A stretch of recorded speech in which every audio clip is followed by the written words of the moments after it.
Father and sister, modes of address 2 in number, and to me sweetest of all, I was hardly able to find you, and now that I am with you again, I can hardly see you by reason of the stress. Child, you have come. Father, pitiful to look at.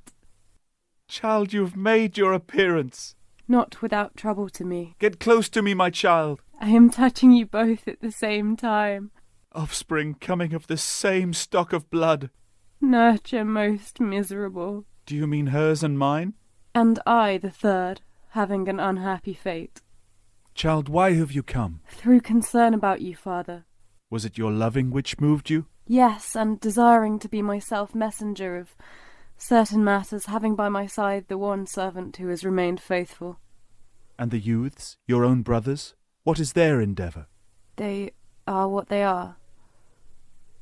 The circumstances in which they find themselves just now are terrible. Oh, these two, whose nature has been accommodated to the laws and modes of living that prevail in Egypt. For what happens there is that the men sit at home, working at the loom, while the women bound to them in law deal with things outside, providing at all times the eatables necessary for living. Those for whom it is seemly to take trouble about such matters, they, my children, are engaged in housework at home, like unmarried women.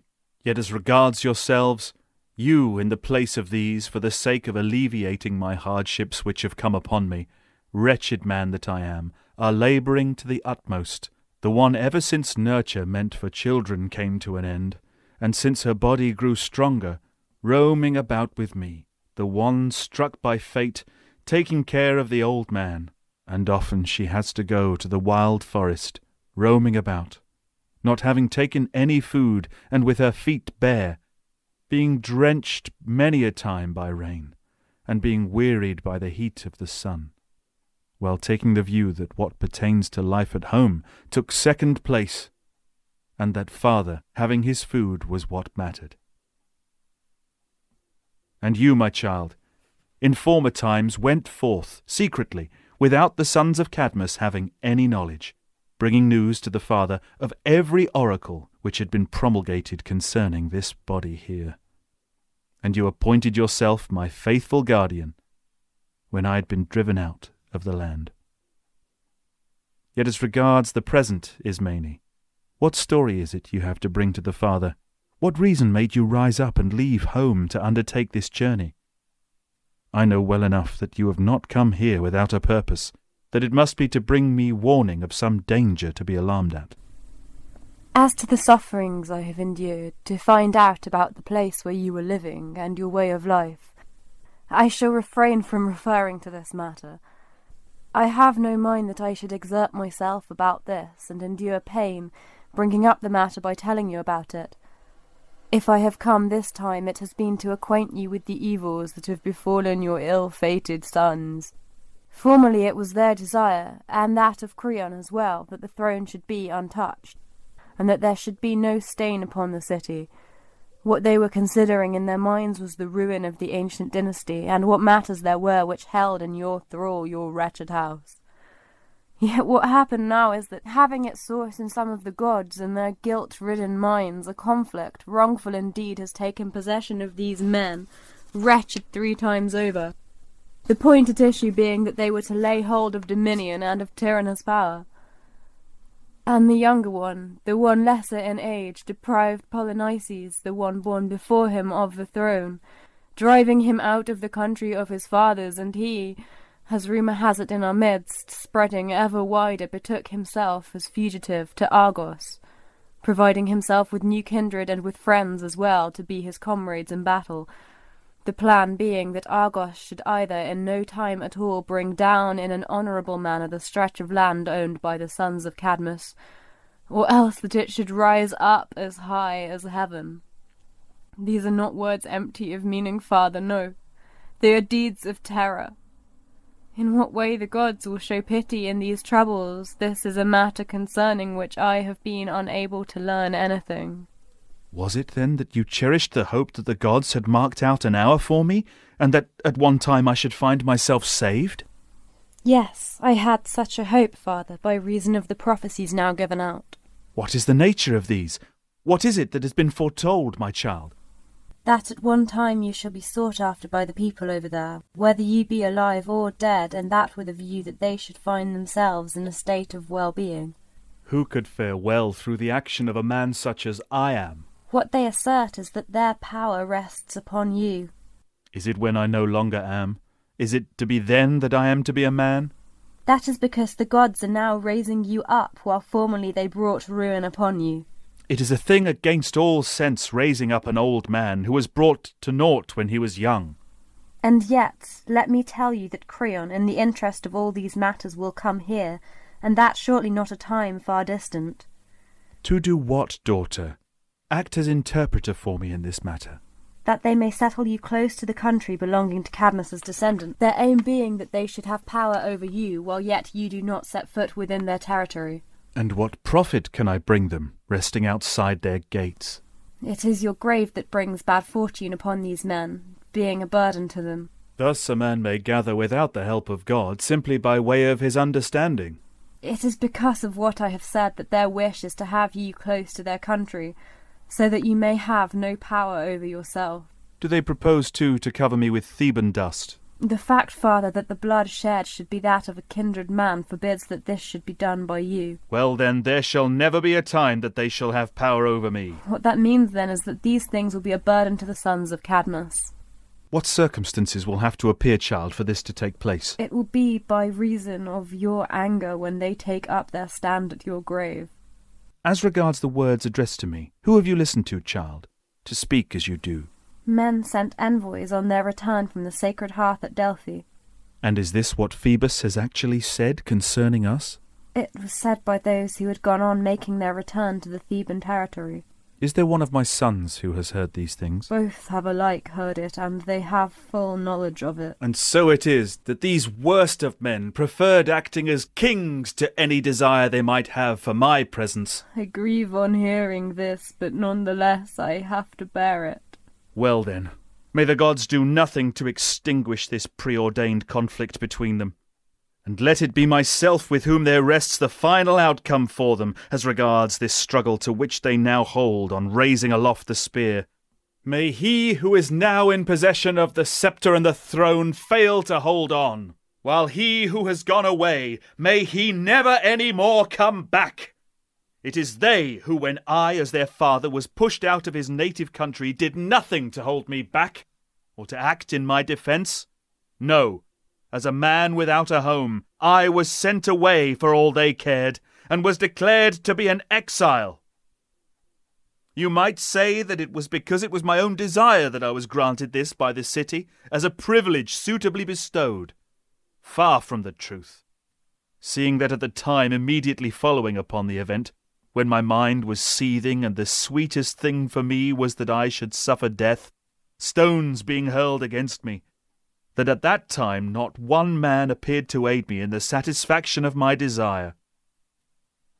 Yet when time had passed, and my anguish, such as it was when it was at its height, had been assuaged, and I had taught myself that my mind had gone beyond all bounds, and proved himself a harsher taskmaster than any of my former deeds deserved. It was just then that, on the one hand, the city drove me out by force, having delayed so long, while those who could have helped the father's sons, wished to do nothing, not even bestow the favour of one small word. And so it was that I became an exile, being in the outside world, a beggar everywhere, roaming about from place to place. It has been from these being unwed women, doing everything that nature will allow to be done by beings such as these, that I have had the food needed for life, that there has been nothing to be dreaded in the land, and that I have the assistance of my kindred. Yet as for the two men, what they chose in place of their father was thrones, the sceptre's sway, and to have kingly power. Yet as regards myself, the man Oedipus, never shall they gain me as an ally. Moreover, this rule over Cadmus' people will at no time bring them any profit. I know this well enough, having heard the prophetic utterances repeated to me by this girl, and reflecting upon the age-old utterances regarding myself, which Phoebus has brought to fulfilment at long last. Over and above this, let them send Creon to track me down, or someone else having power in the city. And indeed, if you are ready, strangers, along with the exalted goddesses holding sway over this district, to provide assistance, you will be raising up for this city a great deliverer, as well as causing much distress to those who are my enemies. You are greatly to be pitied, Oedipus, you and these daughters of yours. Still, since you've pushed forward yourself through what you have said as a saviour of this land, I would recommend to you things that will prove profitable. Dearest of men, tender your advice as to one who will do everything here and now. You must proceed to propitiate these goddesses upon whom you first came when you first set your foot upon this ground. By what means, strangers? Give me instruction about that. You must, first of all, provide sacred libations taken from an ever-flowing spring, and it is with hands kept holy that you must handle them. What must I do when this draught, pure of everything else, is mine? There are certain mixing bowls, the product of the hand of a man equipped with great skill. Put a covering upon their rims and upon the handles on the two sides. Am I to use twigs or threads, or in what way am I to do it? Get hold of a young lamb's wool, one newly shone. Well then, but where do I go from there, and what do I have to do to complete the matter? Pour out drink offerings, taking up your stand and facing the morning light. Do I pour them out of the vessels you are speaking of? Yes, in 3 floodings, and the last vessel you must empty wholly. Having filled it with what do I proceed to work? Teach me that now. With water and with honey, but as for wine, you must add none. What happens when the ground, covered with dark leaves, has received these? Put down the twigs from an olive tree, 3 times 9 in number, with both hands, and then offer the prayers of one asking for aid. This is what I wish to learn about, its being of the greatest import. Women of benignity, that is the name we give to them. It's being their benign hearts which cause them to make the suppliant welcome and come to his aid. And if you make your request, you or another in your place, what you say must be inaudible, and you must not draw out your outcry. And after that, you must make your departure, not turning your eyes backwards. When you have done this, I should, being full of confidence, be acting in your support. Otherwise, stranger, I should be full of fears concerning you. Children, have you heard what has been said by the strangers dwelling close to this place? We have heard it, your part being to prescribe what is to be done.